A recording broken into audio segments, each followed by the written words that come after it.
Encuentro, enfoques y contrastes de ideas para la construcción de una ciudadanía informada, inclusiva, con justicia social y participación democrática. En voz alta. Hola, muy buenas noches. Como todos los jueves, les agradecemos el favor de su atención en este su programa En Voz Alta.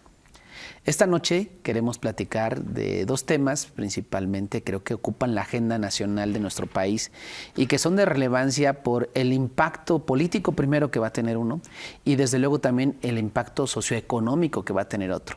Nos referimos el primero de ellos a esta reforma que pretenden aprobar en la Cámara de Diputados, ya está aprobada en la Cámara de Senadores y que ahorita se va a la Cámara de Diputados, que seguramente a este jueves ya estará publicada o habrá de publicarse, en relación a buscar frenar el nepotismo que hay en el ámbito político. El nepotismo no es otra cosa que aquellas intenciones de algunos políticos de incrustar a sus familias en los cargos de elección popular.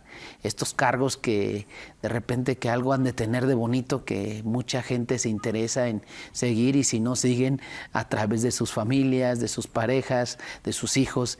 Y la propuesta ha sido polémica en torno porque a pesar de que es una iniciativa presentada por la titular del Poder Ejecutivo, la doctora Claudia Sheinbaum, nuestra presidenta de México, pues resulta ser que hasta los suyos están como brincando, ¿no? No les está haciendo cómodo. Entonces, esa es una primera parte que habremos de platicar. La segunda parte del programa la vamos a dedicar a hacer un análisis de lo que se viene para México a partir del tema de la entrada en vigor de los aranceles impuestos por Donald Trump a los productos de origen mexicano y canadiense. Pero pues desde luego el impacto para nuestro país, para usted, para mí, pues está reflejado directamente en otras cosas que tienen que ver con el empleo, con la posibilidad de adquirir productos en un costo mucho más elevado y que eso va a repercutir en nuestros bolsillos y que eso también va a pegar en la economía en México. Entonces, esos son los dos temas que yo propongo. Para ello, le agradezco mucho el favor de su atención y también, desde luego, le agradezco mucho a mi amigo y compañero Carlos Rentería. Doctor, buenas noches, me da mucho gusto que estés con nosotros y que no le falles. Y que bueno, hay temas de relevancia importante, doctor, que creo que nuestra sociedad, nuestra audiencia, pues tiene preguntas importantes. Si te parece, vamos entrándole con la reforma al nepotismo. ¿Tú cómo ves esta reforma, Charlie? Parece ser que ha causado estragos importantes en varios sectores políticos, pero lo más asombroso es que la gente de la 4T, de la misma 4T, pues están como refunfuneando y gruñendo porque no les gustó, ¿no? Hay algunos personajes como el papá de la gobernadora de Guerrero, que al final ya declaró que no va. Que no va, y que ama la 4T y que lo que su presidenta mande ahí se alinea. Pero por otro lado tenemos casos como el del senador Monreal, hermano del gobernador Monreal en Zacatecas, que dice si el pueblo decide, pues ahí voy, ¿no? Ese es por un lado, Carlos. El pueblo necio, si dice. Si el pueblo es necio y decide que yo sea, ahí va, ¿no? Voy. Porque el pueblo manda, ¿no? Entonces ese es un tema. Y lo segundo es que también de manera que yo he estado observando, de manera asombrosa para mí, es que la oposición también se subió se dijo, nosotros vamos con la presidenta, ¿no? El PRI, el PAN, actores a nivel, por ejemplo, a nivel estatal aquí en Querétaro, diciendo hay que apoyar a la presidenta, es una muy buena iniciativa. Y bueno, son muchas señales que se han desprendido y que ahorita entraremos en la materia, Carlos, ¿qué es lo que prohíbe esta iniciativa y cuál va a ser el impacto en los próximos procesos electorales? ¿Tú cómo la ves? Primero, las señales políticas, ¿qué te parecen? Mira, yo recuerdo, yo creo que debe haber tenido yo unos cuantos años, no sé si inclusive ya había nacido, cuando nos tocaba ver hoy que era algo impensable, ¿no? La posición de José López Portillo poniendo a su hijo de secretario de algo, que entiendo que fue secretario de Hacienda. Si alguien me tiene la historia correcta, me corrige.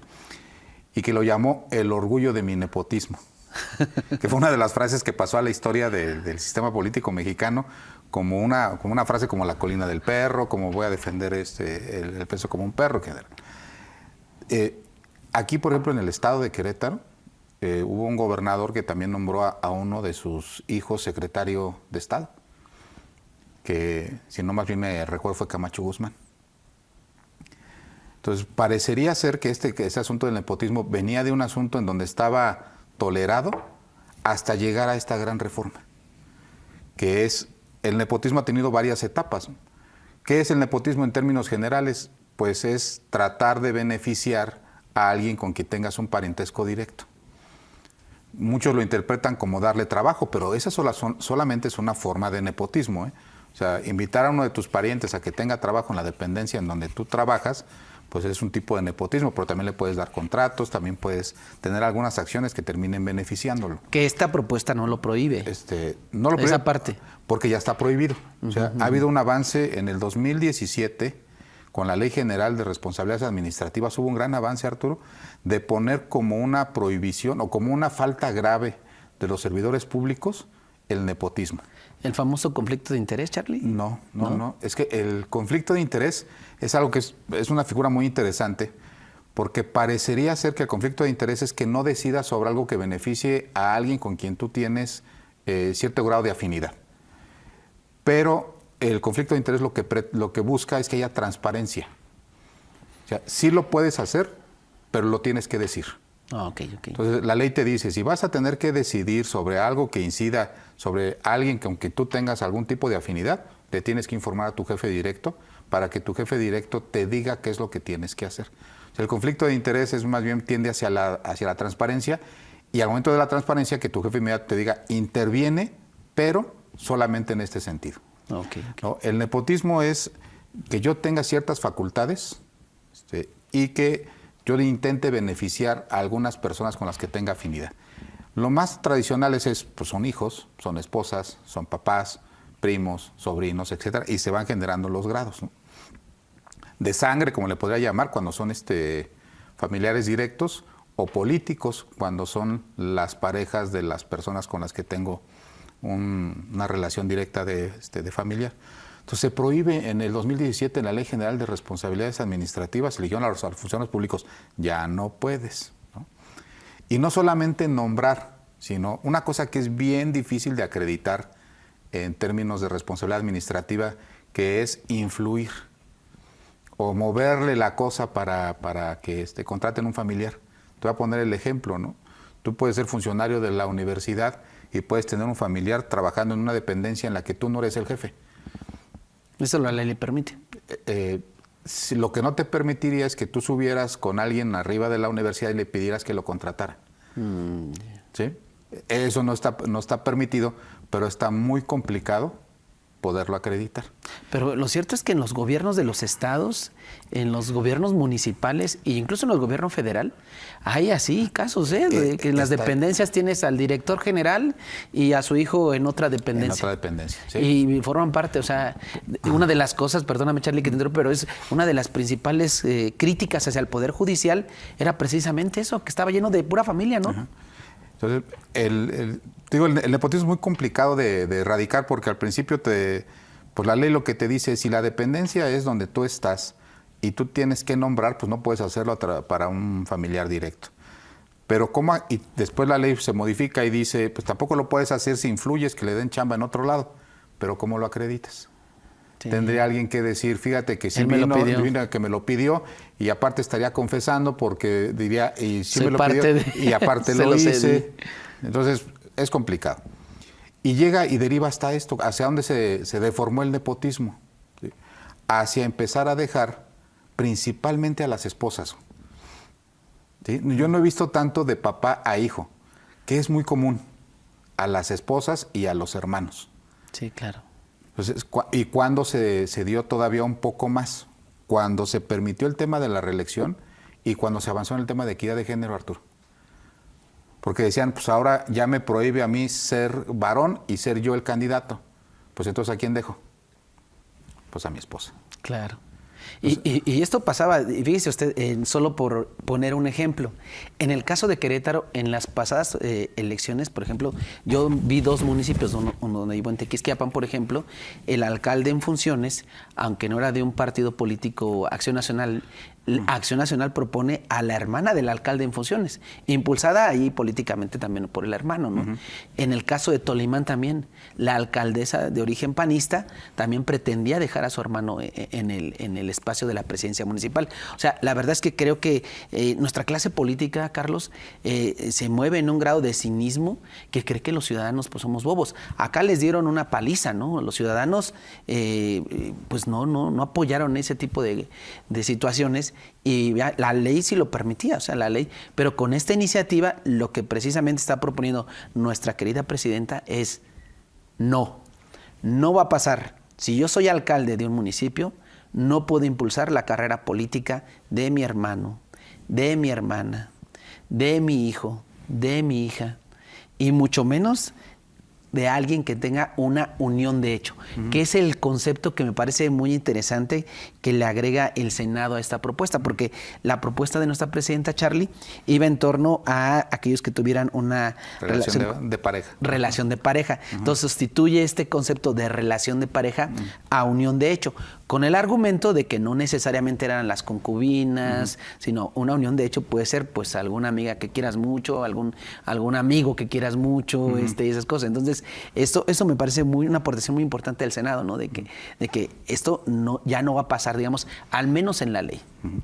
Pero fíjate, en los dos casos que citas, en el caso de Tequisquiapa y en el caso de Tolimán, y me parece que también fue Landa, pero de Landa no tengo sí, de Landa también, es cierto, de Landa. Y en el caso de Pedro Escobedo, ¿no? Que al parecer la esposa del expresidente municipal iba en la fórmula del ayuntamiento como regidora.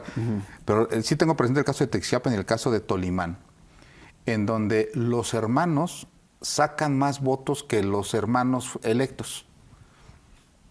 O sea, sí hubo una respuesta de la ciudadanía no en contra de que fueran los hermanos, sino lo que crece es los candidatos que están enfrente.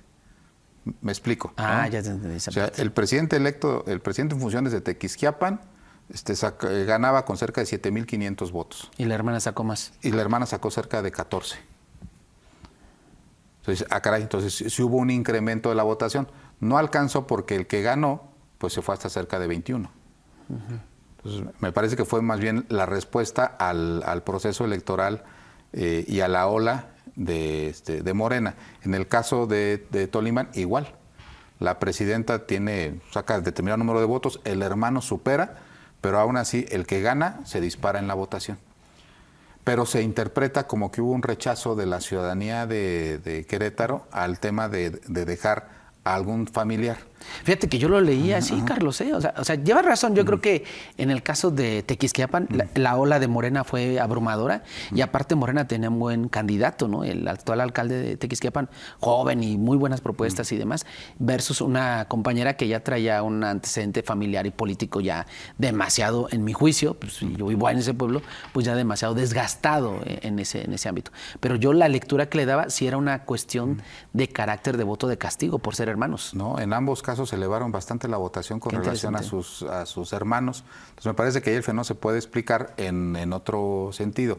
Sin embargo, pues la presidenta sí se ha pronunciado siempre con este tema del nepotismo, porque sí genera, sobre todo en el caso de gobernaturas, cacicazgos, y en el caso de las presidencias municipales.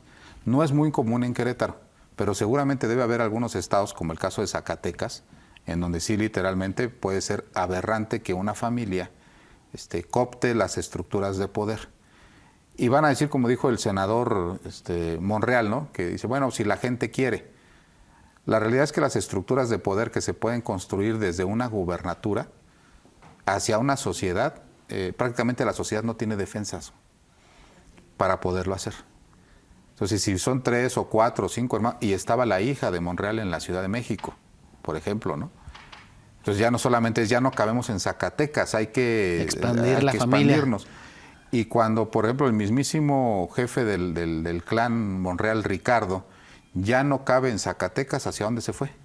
A una diputación ahorita. No, se fue a la Ciudad de México. Acuérdate que fue delegado. Cierto. Fue delegado y de ahí le compite a Claudia Sheinbaum la jefatura de gobierno. Intentó ser jefe de gobierno.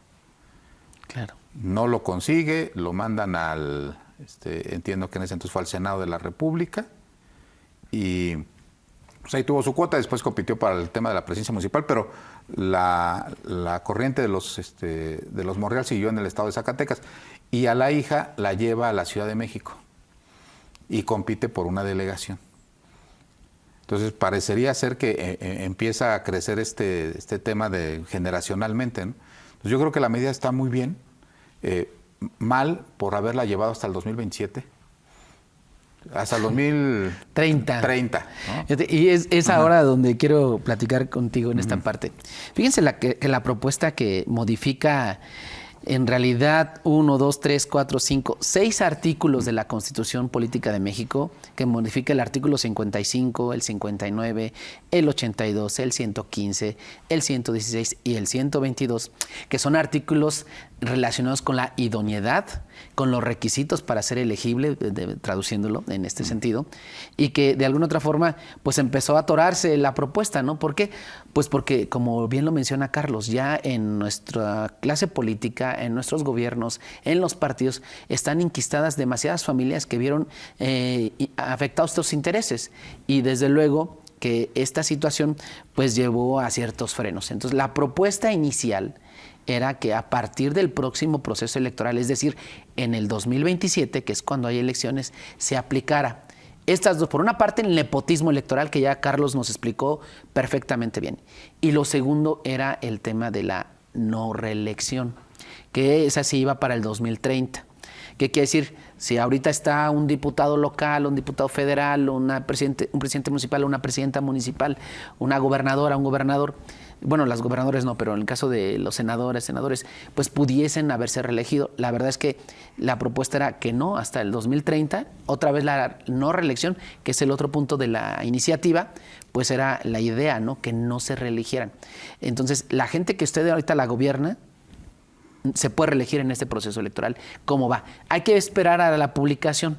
Todavía no, falta un último paso en este proceso legislativo, que es que lo apruebe el Congreso, digamos, en la Cámara de Diputados, y luego sea publicado por el Ejecutivo Federal, ¿no? Falta un pequeño pasillo ahí, ¿no? Uh-huh. Que es que vaya a los estados. Que vaya, no, la propuesta sí habla de ya en tema de los estados. No, pero como es reforma constitucional. Tienen que reformar los tiene estados. Que votarlo la mitad de los congresos de los estados. O sea, lo aprueba la Cámara de Senadores. Todo parecería indicar, y a lo mejor aquí podríamos correr una pequeña quiniela, de que la Cámara de Diputados le va a volver a dar el sentido que tenía la reforma de la presidenta.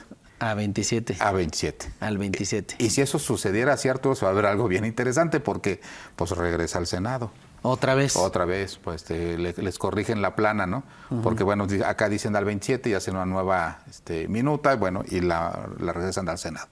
Una vez que salga de ahí, tiene que ir al debate de los estados. Y los estados, por lo menos la mitad de los estados más uno, tiene que decir a la reforma sí o no. Nada más. Nada más, ya no le pueden mover nada. Llega a los congresos de los estados, a las legislaturas de los estados, y tienen que decir sí o no. O sea, entonces, ahorita si en la Cámara de Diputados modificaran el dictamen enviado por el Senado, uh-huh, tendría que regresar al Senado. Regresar al Senado. Uh-huh. Y luego de regresar al Senado, eso otra vez. A la Cámara de Diputados. Pues lo pueden hacer en los términos en que está la Cámara de Diputados y ya se va a los estados. A los estados. Y los estados solo dicen sí o no. Sí o no. Y son 50% más 1. 50% más 1. Y entonces regresa al Congreso de la Unión, hacen la declaración de constitucionalidad y se la mandan a la presidenta para su publicación. Y después tendrá que venir una serie de cambios en las constituciones locales para adecuarlo ahí, porque efectivamente, como tú bien afirmas, se modifica el 116 y el 122, que el 116 es prohibir, en el caso de los estados, que los diputados se reelijan y los presidentes municipales se reelijan. Y en el caso del 122 habla de lo mismo de la jefatura de gobierno de la Ciudad de México y de las alcaldías, ¿no? Y de los ayuntamientos, en el caso también de los regidores. Pero fíjate un caso que va a estar bien interesante. Viene el tema también ya en este proceso electoral, ya en la mayoría de las constituciones regulado, la alternancia de género en las candidaturas de gobernador, Arturo. O sea, ya la última de las reformas que hubo a la Constitución le decía a los estados, regula en tu Constitución cómo vas a garantizar que los partidos políticos propongan una vez un varón a la gobernatura y la siguiente vez una mujer, para tratar de tener alternancia de género en las candidaturas, que algunos lo interpretan como en la gubernatura, pero en eso no hay alternancia de género todavía. Alternancia de género en la gubernatura sería que todos los partidos al unísono de un estado tuvieran la obligación de poner candidatas mujeres. Que ya hubo un recurso aquí en Querétaro que intentaba hacer eso en el caso de las presidencias municipales.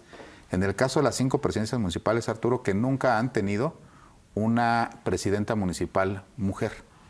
¿Sí? Entonces, viene la alternancia en el tema de las candidaturas. Y sí va a dar el caso como el caso de Puebla, porque parecería que esto del nepotismo no es algo extremadamente del PRI o del PAN o de Morena. No, están todos los partidos. Están todos los partidos. ¿Qué pasó en Puebla? Pues salió el gobernador, ¿y a quién dejó? A su mujer. A su mujer. Porque en algunos estados va a ser, si es el partido dominante y viene saliendo un varón, tendría que ser mujer. Entonces esto se iba a agravar. Porque entonces iban a ir preparando en el caso de las mujeres. Y en el caso de las esposas sí es un poco complicado para los demás actores políticos, porque las esposas de los gobernadores y las esposas de los presidentes municipales son tradicionalmente presidentas del patronato del DIF. Entonces tienen un foro y tienen control de recurso público y tienen presencia en los medios de comunicación que hacen que de forma natural ganen las encuestas, Arturo. Y entonces, aquellos partidos que deciden por encuestas, pues... Sí, que ya van a ser todos, porque ahora el PRI dice que van a ser por encuestas, el PAN dice que van a ser por encuestas y Morena continúa con el tema de encuestas. Entonces, si tú le mezclas todo este asunto, lo que se le estaba haciendo al partido en el poder era una bomba de tiempo. Ya hablando en términos de análisis político. ¿Qué pasa si tú, Arturo, eres gobernador? Tienes todos los recursos de un estado y empiezas a promocionar a tu pareja. Y tu pareja crece en la encuesta. Y tu partido a nivel nacional dijo que la próxima persona va a ser quien gane la encuesta. Y mujer. Y mujer. No, pues ya. Entonces, ¿qué es lo que iba a suceder? Un debilitamiento extremo de los partidos políticos, Arturo. Sí, crecen las élites familiares. Sí, así es. Incluso en algunos casos hasta les llaman castas. Claro. Es un término muy fuerte, pero creo que podría aplicar en algunos casos. Y entonces debilitas la institución a los partidos. Debilitas la institución. O sea, era la familiarización de la política o el cacicazgo de la política como antes de la revolución. Aparte, no disputando el poder federal, sino más bien enquistándose en algunas zonas del país.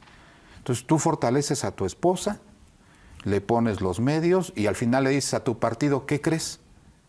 Pues que mi esposa ganó la encuesta. Y cómo no, si estaba bien posicionada con los recursos que tú le diste. Con los recursos que tú le diste, y entonces tú secuestras al partido y secuestras de forma natural las decisiones del partido. Esto no se puede. Me parece que es un manotazo sobre la mesa, contestando tu opinión de por qué los demás partidos se suman a esta propuesta, porque esto del nepotismo a quien estaba minando era a las decisiones internas de los partidos. Y al dar un manotazo sobre la mesa, dice, ya no se puede. No, pues está muy bien la propuesta de la presidenta, Carlos, y la verdad es que aborda otros ámbitos que están relacionados con algunos, espacios de suma importancia por el poder que tienen de administrar recursos humanos y materiales, como son las secretarías de Estado. Ahí estaba revisando que una de las propuestas es que también los secretarios de Estado nanáis, ¿no? Entonces, en esa parte, pues, es interesante. Y en el caso ya de la parte, de la reelección de algunos cargos, lo que me decías, ¿no? Hay gente que en el caso municipal, usted tiene su autoridad municipal, esta autoridad municipal está conformada, a nivel de órgano colegiado, en un cabildo, y en este cabildo pues hay un presidente municipal y hay regidores. Parece ser que luego lo que hacían estas familias era colocar o filtrar ahí como regidores a algún familiar, prepararlo para que luego pudiera ser el presidente municipal en funciones. Pues la propuesta sí corta las manos en ese tema y establece que ningún concejal, o es decir, un regidor, va a poder brincar a ser titular de la presidencia municipal. Y a su vez tampoco se va a poder reelegir como regidor. Los únicos que se pueden reelegir como regidores son los suplentes mientras no hayan tenido cargo, ¿no? Así como estaba la ley. Pero fíjate, aquí está bien curioso porque el que hace la ley hace la trampa. Y regularmente estas leyes hay que leerlas a detalles porque cuando son demasiado mediáticas las leyes, Arturo, traen 2 o 3 detalles que pasan desapercibidos por lo mediático de las dos cosas. Aquí dice, es el nepotismo y la no reelección. Pero si tú te fijas en el dictamen, como estaba la ley, le impedía a secretarios y a subsecretarios de Estado eso no viene ya. ser candidatos, a menos que renunciaran. ¿Sí? 3 meses. 3 meses antes. Bueno, le quitaron la palabra subsecretarios. Yeah. Entonces ahora los subsecretarios sí pueden. Entonces hay algunas cosas así muy, muy tenues que cuando ya las lees a detalle, pues resulta que tienen sus aristas, ¿no? Todo está bien. En el caso de los regidores, pues va a ser ahora el IEQ. Fíjate, yo trato de imaginarme cómo el requisito lo van a hacer documento. ¿Sí? ¿Por qué? Porque, por ejemplo, esa cosa que está muy extraña que dice relación de pareja, ¿ahora cómo le llaman? Sí, unión de hecho. Unión de hecho. Entonces, cuando usted tenga una pareja que nos está escuchando, ¿dónde está la cámara? Unión de hecho. Entonces, no tiene una relación de pareja, tiene una unión de hecho, ¿no? Para que diga, puede ser una unión de hecho. Su pareja, pues no va... ¿Cuántas parejas puede tener una persona? Pues no lo sé. No lo sé, ¿no? No lo sabemos, pero lo que sí sabemos es que vamos a meter en un aprieto al órgano electoral. En demostrar cuál es la unión de hecho, ¿Cuál ¿no? es la unión de hecho? Y cómo vas a poder alguien acreditar que cumple con todo eso si vas a ser candidato a regidor, por ejemplo. Vas a tener que acreditar que no tienes ninguno de ese tipo de relaciones que dice la ley, que no eres pariente hasta el 4º grado, bla, bla, bla, todo lo que dice ahí la ley. Vínculo de matrimonio, concubinato, parentesco por consanguinidad o civil en línea recta, sin limitación de grado, en línea colateral hasta 4º grado o de afinidad hasta el 2º grado con la persona que esté ejerciendo la titularidad del cargo para el cual se postule. Sí. Entonces, yo si quiero ser candidato a regidor, necesito no tener todo eso con ninguno de los integrantes del ayuntamiento que está vigente. Entonces, imagínate la base de datos que debe tener el órgano electoral para poder acreditar que no tiene relación de esa naturaleza con ninguno de ellos. Y fíjense cuándo lo estamos diciendo, ¿eh? ¿Sabes qué es lo que va a hacer el órgano electoral? Carta bajo protesta decir verdad. Te va a decir, carta bajo protesta decir verdad que cumples los requisitos. Que cumple los requisitos. ¿Qué quiere decir eso? Nomás para aclararle al público, las personas que no están en el ámbito político, cuando están estos requisitos en la ley, pues el órgano electoral lo que te pide es que firmes una carta que tú estás diciendo la verdad y por eso se llama carta bajo protesta decir verdad. Cuando el requisito no lo puedes revisar, por ejemplo, no ser ministro de culto religioso, pues tendrías que revisar todos los padrones de todas las iglesias de todo el país para ver que no. Entonces, ¿qué es lo que te hacen firmar? Una carta bajo protesta, decir verdad que no eres ministro de culto religioso. Y que no tengo ninguna unión de hecho con nadie. Entonces, ¿sabes la cantidad de impugnaciones que va a haber? Entonces, señores, compañeros que quieran ser candidatos, lo estamos diciendo ahorita. 2 años antes. Bajen todas sus publicaciones de Facebook con regidores vigentes. Porque ya después ser una unión de hecho. Va a ser una unión de hecho. ¿Sí? Entonces, se va a poner bastante curioso. Para cerrar este tema, todo bien, Arturo. Lo que sí me da tristeza y lo que yo creo que sí debió de continuar fue la reelección de presidentes municipales. Pues parece ser que hay que esperar cómo viene el proceso legislativo, cómo termina, pero la propuesta en principio es que en esta próxima elección sí se reeligen. No, sí, me queda claro que en esta sí, pero debió de continuar. Ok. Porque eso me parece que sí le daba un impulso a los municipios, porque 3 años relativamente sí no son nada, ¿eh? Ok, pues bueno, pues le agradecemos en esta primera parte y esperemos a ver cómo termina este cuento de esta tragicomedia política en México. Regresamos con ustedes. Regresamos. Muchas gracias. Regresamos en su programa En Voz Alta.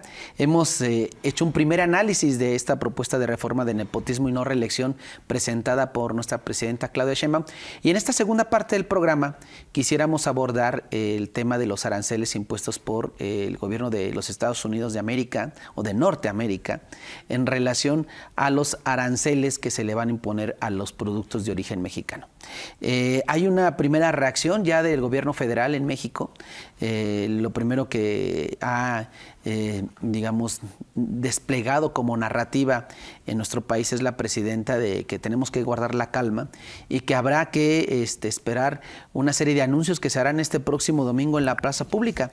Ha llamado al pueblo de México a acompañarla al Zócalo, como en antaño, bueno, no tan antaño, y que de alguna otra forma anunciará las medidas que como sociedad, como gobierno, se habrán de implementar en relación, ¿no? Que van desde otras medidas arancelares, por lo que se deduce, hasta medidas de carácter social, ¿no? Charlie, parece ser que el señor no cumplió, Donald Trump, a pesar de que nuestro gobierno no hace más de 4 o 5 días les entregó en cajita de adorno, con moño y todo, a una serie de delincuentes relacionados con el narcotráfico y las drogas, y que tenía interés especial el gobierno de Estados Unidos, de manera particular Caro Quintero, que recordemos que este personaje es el que se le atribuye el asesinato de Kiki Camarena, que es un agente de la CIA en los 80s. De la DEA. De la DEA, perdóname, de la DEA, y que de alguna otra forma, pues bueno. Entonces, Charlie, pues no cumplió el señor. No cumplió el señor y parece que estamos con un Donald Trump que lo mismo se pelea con el líder de Ucrania que está en la guerra, que lo mismo le importa la afectación mayúscula, porque hay que decirlo, estos aranceles sí van a tener una afectación mayúscula en la economía en México, Canadá y en el propio Estados Unidos, ¿no? La realidad es que no, parecía que estaba viendo una imagen de inteligencia artificial, Arturo, cuando vi el pleito con el presidente de Ucrania. Yo lo veía en las redes sociales y dije, no, esto es inteligencia artificial, esto no puede estar pasando, ¿no? Y pues no, sí estaba en todos lados.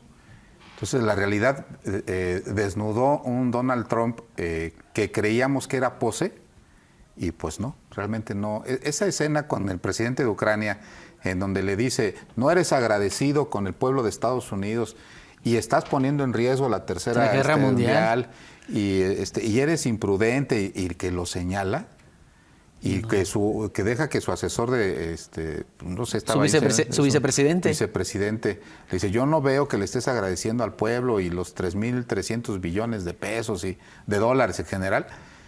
Yo la realidad dije, bueno, caray, sí, parecería ser que hay un nacionalismo extremo, no solamente en el discurso de Donald Trump, sino en el de su vicepresidente, y sí es una ideología que tienen muy arraigada.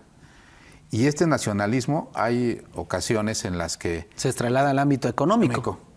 Entonces, sí anuncia en febrero, y en febrero dice, bueno, pues si hacen algo para combatir el fentanilo. Les atrasamos un mes. Y si hacen algo para detener la migración y nos ponen soldados gratis en las fronteras, pues lo valoraremos. Y pues llegó el mes y sí puso el 25%. Pero fíjate las reacciones de Canadá. Canadá dice el 25%, inmediatamente contesta con algunas reacciones. En el caso de China, del 10%. 15%. También le pone sus aranceles, ¿no? Y en el caso de México dice, nos vemos el domingo. Justo te iba a preguntar eso, Carlos. Mira, yo tengo ahí la disyuntiva.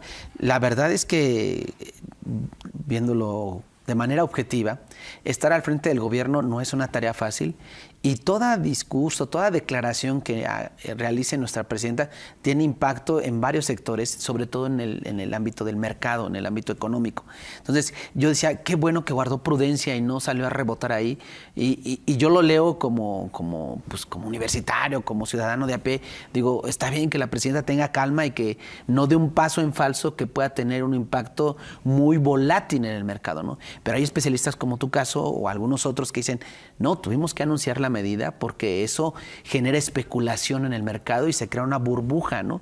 La verdad, yo no sé ahí cómo leer esta decisión de nuestra presidenta de anunciar las medidas hasta el próximo domingo.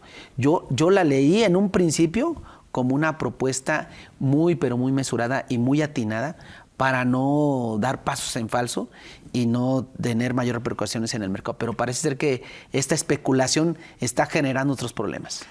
Pues mira, ¿yo a qué se la atribuyo? A la verborrea del presidente de Estados Unidos. Porque este programa se está grabando en martes y las personas que nos van a hacer favor de vernos nos van a ver el jueves. Pero esto pasó ayer lunes en la noche, o en la tarde-noche.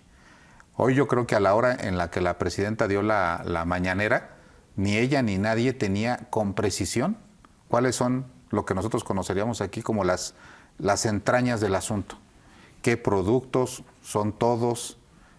Ya sabemos cuál es la vigencia, a partir de cuándo, hasta cuándo, en qué condiciones. Me parece que hay algunas cosas que no quedan claras. Entonces, no vayamos a disparar una bala que después resulte en que no era lo que se esperaba. Entonces, creo yo que están analizando el asunto para saber exactamente qué medidas hay. Te voy a poner un ejemplo. En el caso de cuando era presidente Enrique Peña Nieto y también le pasó a Felipe Calderón, cuando hubo una reacción de esta naturaleza, porque no es la primera ocasión que le pasa al Estado mexicano, hubo respuestas focalizadas. La más inteligente me parece que fue la de Enrique Peña Nieto, cuando decide contestar con aranceles, pero a productos que vinieran de estados gobernados por el Partido Republicano. Entonces, ataca la base electoral del Partido Republicano en Estados Unidos. Para que le duela. Pues, ¿qué fue lo que sucedió? La democracia gringa es un poquito más reaccionaria. Entonces, si hay un grupo de productores, voy a poner un ejemplo, en el estado de California, y nosotros le ponemos aranceles exactamente nada más a esos productos, pues evidentemente estos productores lo primero que hacen es que le hablan a su representante en su Cámara y se quejan. Y como el representante sí se debe a la base electoral, entonces los obligan a reaccionar. Entonces, lo que hizo Peña Nieto en aquel entonces fue una respuesta direccionada hacia una base política. Yo no sé si en este momento eso le duela a Donald Trump, porque ya no va por un proceso de reelección. Ni tampoco creo que esté muy interesado en que gane el Partido Republicano. Porque para dejar tronado a los gringos y haya sido como haya sido, ya estuve aquí, sí, ¿no? Porque no es un hombre de partido. Sí. O sea, es un empresario, va a ser dinero. No, él secuestra al Partido Republicano, lo que decíamos en el bloque pasado. Crece tanto que obliga al Partido Republicano a hacerlo su candidato. Es un caso como en su momento Fox. Fox crece fuera del PAN, crece tanto en las encuestas y en la preferencia electoral que secuestra al Partido Acción Nacional. No era panista Fox, que ya no es panista. Claro. Entonces, Trump hace exactamente lo mismo. Yo no veo una generación Trump de políticos, y entonces yo no sé si esa estrategia hoy de atacar al Partido Republicano le dé réditos al Estado mexicano. Una concentración masiva con un 70% de popularidad a la presidencia de la República, me parece más o 79%. 85, Carlos. Hoy el Financiero, ayer el Financiero sacó una publicación en donde Claudia Sheinbaum tiene aceptación del 85%, o sea, ni AMLO tenía esa aceptación, Charlie. Entonces, me parece que ese tipo de eventos, habrá que ver cuál podría ser ahí, si despierta el nacionalismo mexicano. Y si sobre todo esas concesiones que se le habían estado dando al gobierno de Norteamérica, por ejemplo, no en el caso del fentanilo, porque me parece que en el caso del fentanilo estamos obligados a hacerlo, ¿no? Pero sí en el caso de los migrantes. Si en el caso de los migrantes va a dar una opción como la veíamos aquí en el programa cuando Donald Trump exigió los efectivos para cuidar las fronteras. Y que sí les mandamos efectivos, que quede claro. Que quede claro. Les mandamos efectivos a la frontera, su frontera. Si eso era así, efectivamente como una especie de favor, si lo vamos a retirar, ¿no? Lo vamos a retirar. Pues sí, nuestra presidenta que se traiga de nuevo a los soldados. ¿Sí? ¿Para qué les cuidamos su frontera? Sí. Y hoy martes vamos a ver en la noche cuál fue el efecto en la Bolsa Mexicana de Valores. O sea, porque sí hay muchas empresas mexicanas que están ligadas a exportar hacia Estados Unidos. El 80 y tantos % de las mercancías que producimos en México van hacia el mercado gringo y no es el mismo porcentaje de lo que viene de allá para acá. O sea, ya no debemos de representar más del 15% de las cosas que mandan de Estados Unidos que se consumen aquí en México. Entonces, si le ponen un arancel a todo, pues el efecto en el gobierno gringo de inicio va a ser, Arturo, recaudatorio. Sí, claro. porque ellos van a recaudar. Para el gobierno. Y una parte de los productos van a sufrir un tipo de inflación que yo no sé si impacte por lo que representan las exportaciones en el mercado de Estados Unidos, del total de exportaciones, una inflación generalizada, ¿no? Hoy en la mañana estaba escuchando uno de los noticieros nacionales y decían, bueno, sí, de los detractores de la 4T. Dice, no, es que la 4T siempre se la pasó diciendo que Donald Trump se iba a disparar en el pie. Y uno de ellos decía, sí, dice, pero se disparó en el pie y abajo estaba la cabeza de Claudia Sheinbaum, ¿no? Yo no lo veo tan catastrófico. No lo veo, por lo menos en el corto plazo, ¿no? Si los estadounidenses ven con indiferencia la adquisición de bienes un poco más caros de los productos mexicanos, me parece que habremos sorteado este asunto, ¿no? Y yo creo que la prueba de fuego va a ser en el caso de los vehículos. Y cierro con este comentario. ¿Qué busca Donald Trump? Que las fábricas ya no se establezcan en México, sino allá. Justo te iba a decir eso, Charlie. A ver, el primer efecto, desde luego, tiene como propósito un fin recaudatorio para el gobierno de Estados Unidos. O sea, ¿Estados Unidos en qué gana cuando pone estos aranceles? En mayores impuestos. ¿Eso qué quiere decir? Que va a tener mayor líquido el gobierno de los Estados Unidos.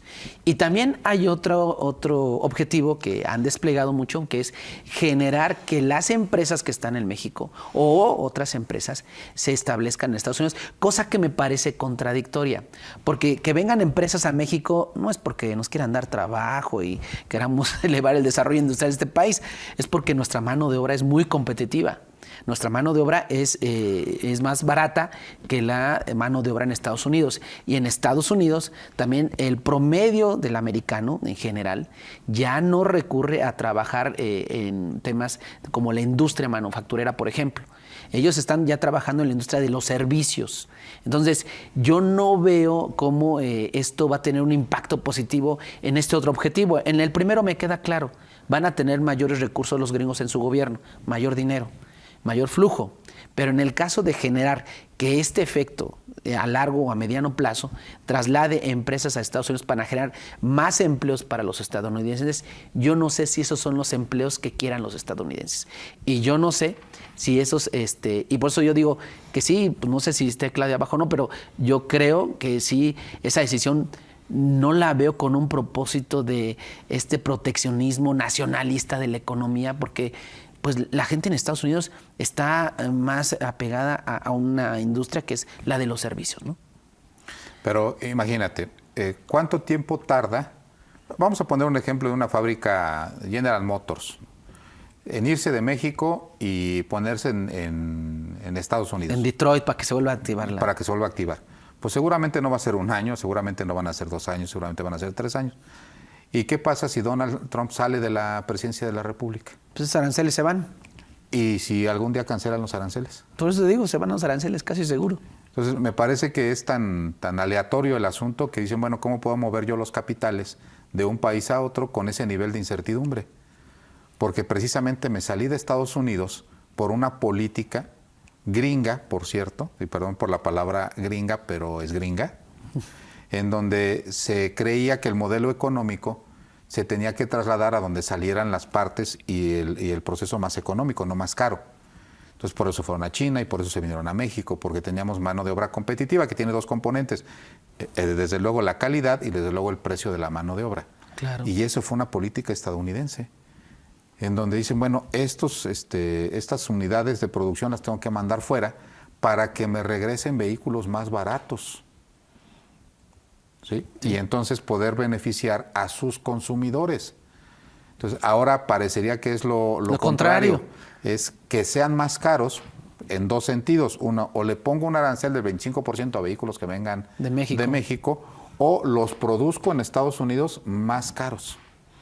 En todo caso, el consumidor estadounidense lo va a consumir más caro, pero lo va a consumir en Estados Unidos. Oye, Charlie, y a ver, nosotros como mexicanas y mexicanos, desde luego va a tener un impacto en los productos que nosotros, si yo creo que una de las reacciones del gobierno federal va a ser poner aranceles también a productos estadounidenses. Habrá que ver cuáles, ¿no?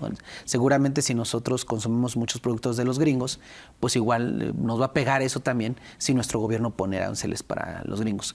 Y lo primero, en eso, pero en términos de estos aranceles que ya puso los Estados Unidos, nos pega en la producción, en nuestro stock en Querétaro. Por ejemplo, tenemos mucha industria de carros, de muchas ensambladoras, muchos autopartes. Esas autopartes, pues desde luego, al ser más caras en Estados Unidos van a dejar de venderse, ese es el supuesto, y entonces las empresas van a tener que despedir gente, Charlie. ¿Eso nos pega en eso? O sea, a mí como ciudadana, si yo tengo un hermano, una hermana trabajando aquí en estas ensambladoras, en estas empresas de autopartes, pues entonces las empresas van a tener que reducir su personal. ¿Qué va a pasar? Yo creo que es dependiendo de cómo se comporta el mercado estadounidense. Supón que tú y yo vivimos en Estados Unidos y allá tenemos que comprar un vehículo. Entonces, hoy como están los precios, es posible que me cueste, voy a poner una exageración, ¿no? $50,000 un vehículo, $1,000,000. Si le pongo el 25%, me va a costar ahora, si era un vehículo que yo compraba, que venía de México y me costaba $50,000, pues ahora me va a costar el 25% más. O sea, me va a costar $62,500. Con esos $62,500, ¿podré comprar un vehículo parecido en Estados Unidos? ¿O aún con el arancel estará abajo del precio de lo que yo deseo comprar? Si el público estadounidense o si los consumidores estadounidenses son indiferentes a este incremento y las mercancías mexicanas se siguen vendiendo, entonces a Donald Trump le va a salir la jugada preciosa. ¿Por qué? Porque se le va a elevar poquito la inflación, va a recaudar dinero y no va a afectar a México. O sea, esa sería la jugada ideal, porque recordemos que Estados Unidos, como muchos de los países, está manejando un déficit fiscal. Y una de las cosas que maneja el Partido Republicano es que se maneje cero déficit fiscal. Por eso están adelgazando la gente de burocracia. La burocracia. Entonces yo creo que ellos deben de tener por ahí algún cálculo en el que los productos mexicanos no sea la demanda de productos mexicanos sensible al precio, como se llama en economía. Ya. Sí, te voy a poner otro ejemplo, ¿no? El aguacate. El aguacate, ¿no? Que es clásico, ¿no? Que dicen, parece que podemos desatar la Tercera Guerra Mundial si no mandamos aguacate en el Super Bowl. En el Super Bowl, ¿qué van ¿no? a comer en el Super Bowl? ¿Qué van a comer? O sea, vamos a enloquecer a los gringos si no les mandamos un aguacate. Si un aguacate cuesta $3, pues ahora va a costar $4. Y los gringos sí lo van a comprar. Y sí lo van a comprar. Entonces, si son indiferentes al precio, pues todos ganan. Sí. El único que pierde es el consumidor. Es el consumidor. Y el gringo. Y el gringo. Entonces, yo creo que por eso debería de estar, pues se debe hacer un análisis con mucha profundidad de qué tipo de artículos son y si son sensibles al tema del precio. Y contestando tu pregunta, si no es sensible, vamos a seguir vendiendo la misma cantidad de autos, la misma cantidad de aguacates. Yo escuchaba al exsecretario de la Zagarpa, José Calzada, diciendo, pues les mandamos cada determinados minutos un camión de comida. Y en esa no van a ser sensibles, ¿eh? Les va a subir el precio de la comida y la van a pagar. Entonces, Donald Trump, que yo creo que es por donde va a solucionar su déficit fiscal. Pues qué interesante, fíjese. Entonces habrá que estar esperando la respuesta del gobierno federal. Yo creo que por eso tienes razón, Carlos, la intención de nuestra presidenta de esperar un poco en anunciar las medidas, pues tiene que ver con saber en dónde van a pegar esos aranceles y qué va a pasar con la economía para ver si nos puede o no afectar. Es una decisión muy inteligente. Y bueno, Charlie, pues el tiempo en televisión se va como agua y ojalá que en próximas días tengamos claridad y que el impacto no sea tan fuerte para la economía de nuestro país, porque la verdad es que apenas estamos ahí como... ¿A cuánto está el crecimiento ahorita, Charlie? ¿Este año se prevé?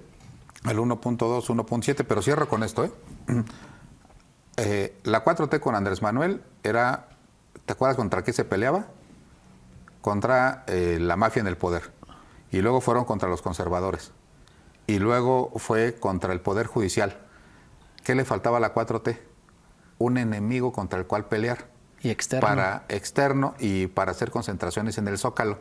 ¿Ahora quién es? Los gringos. Los gringos. Bueno, Donald Trump, porque Ajá. el pueblo norteamericano, Claro. muchas buenas personas. Pues muchas gracias, les agradecemos el favor de su atención. Nos vemos el próximo jueves.